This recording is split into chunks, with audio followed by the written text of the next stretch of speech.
Assalamualaikum warahmatullahi wabarakatuh. Perkenalkan, saya Anugrah Febrian Syam, dosen Universitas Muhammadiyah Bulukumba.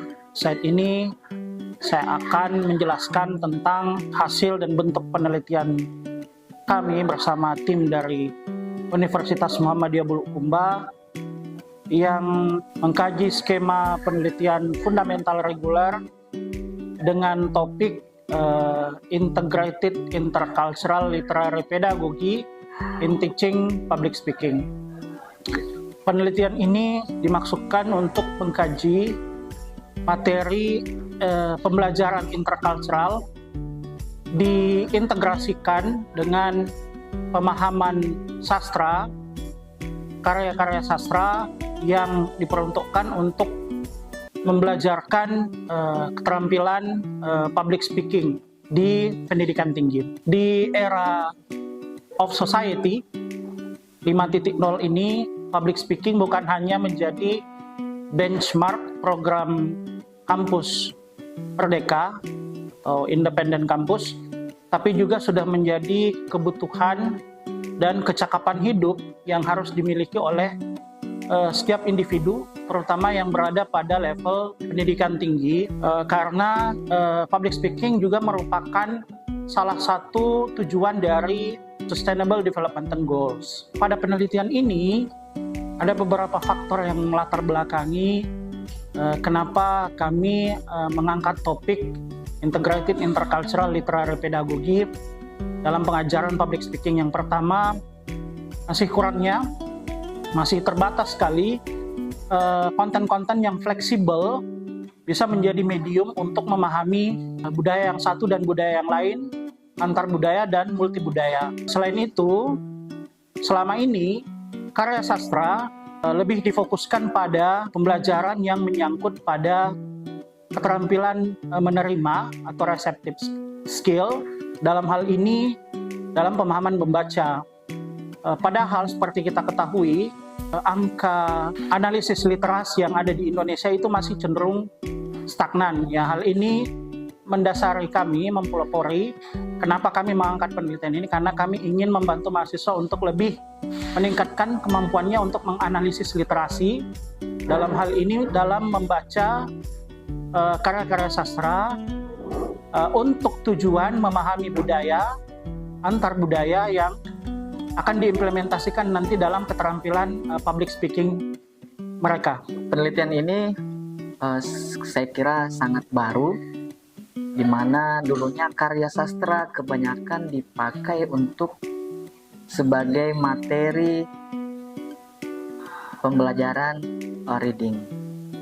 Nah, adapun rumusan masalah dari penelitian ini ada 3. Yang pertama yaitu komponen-komponen apa saja yang bisa yang harus terdapat di dalam materi yang berbasis karya sastra antar budaya yang terintegrasi atau yang biasa disebut dengan Integrated Intercultural Literary Pedagogy. Nah, ini bagaimana materi berisi karya sastra antar budaya yang diintegrasikan dalam pembelajaran public speaking untuk mendukung program kampus mengajar dalam konteks pendidikan tinggi. Jadi sasarannya ini akan melibatkan dosen dan juga mahasiswa. Yang kedua yaitu sumber-sumber apa saja yang relevan saat ini yang bisa diterapkan dalam materi yang berbasis Integrated Intercultural Literary Pedagogy dalam pengajaran public speaking. Nah, yang ketiga adalah faktor-faktor apa saja yang mendukung dan juga menghambat dari penerapan materi yang berbasis Integrated Intercultural Literary Pedagogy atau karya sastra antar budaya yang terintegrasi dalam pengajaran public speaking.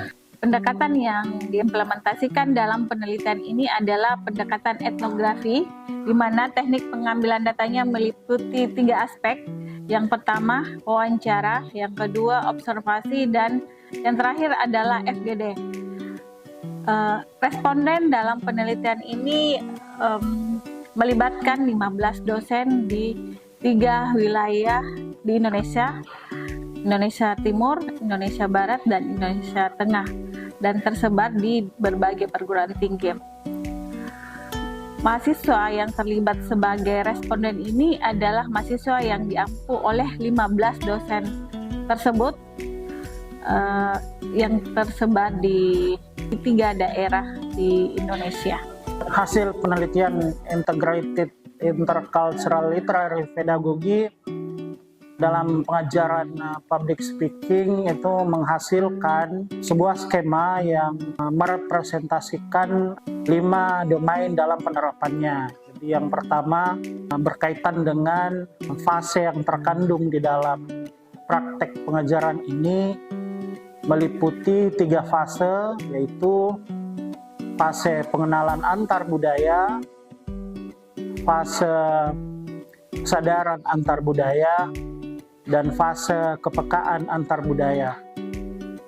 Selain itu, domain yang kedua itu mengandung fitur-fitur bahasa yang berkaitan dengan penerapan model ini. Yang pertama itu language performance, jadi berkontribusi pada tampilan bahasa yang digunakan pada public speaking. Yang kedua, berkontribusi pada keterampilan memahami topik yang dibicarakan, dan yang ketiga berkontribusi pada unsur-unsur bahasa yang dipilih pada saat melakukan keterampilan berbicara di depan umum. Domain yang ketiga itu meliputi teaching objective ataupun tujuan pengajaran. Nah, di sini ada 3 poin penting, diantaranya adalah culture insight, bagaimana meningkatkan pemahaman terkait budaya. Dalam konteks ini antar budaya. Poin yang kedua dari domain yang ketiga ini adalah linguistic contribution. Jadi tetap ada kontribusi terhadap kebahasaannya dari pemahaman karya sastra antar budaya. Nah, poin yang ketiga dari domain yang ketiga ini adalah speaking style, di mana ini akan menjadi referensi bagi mahasiswa bagaimana mereka bisa tampil di depan publik dengan gaya bahasa yang berbeda, dengan language style-nya dari pemahaman karya sastra antar budaya. Adapun domain yang keempat adalah poin pertama itu adalah dialog.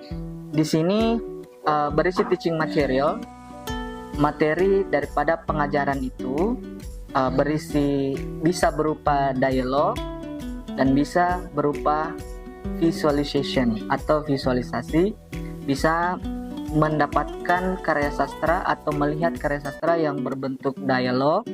Bisa juga mereka melihat karya sastra dalam bentuk visualisasi, baik itu berupa gambar atau picture ataupun video. Mereka bisa menginterpretasi hal-hal yang sifatnya antar budaya. Domain terakhir atau domain kelima adalah teaching context, di mana teaching context meliputi 3 subdomain, yaitu cultural value atau nilai budaya.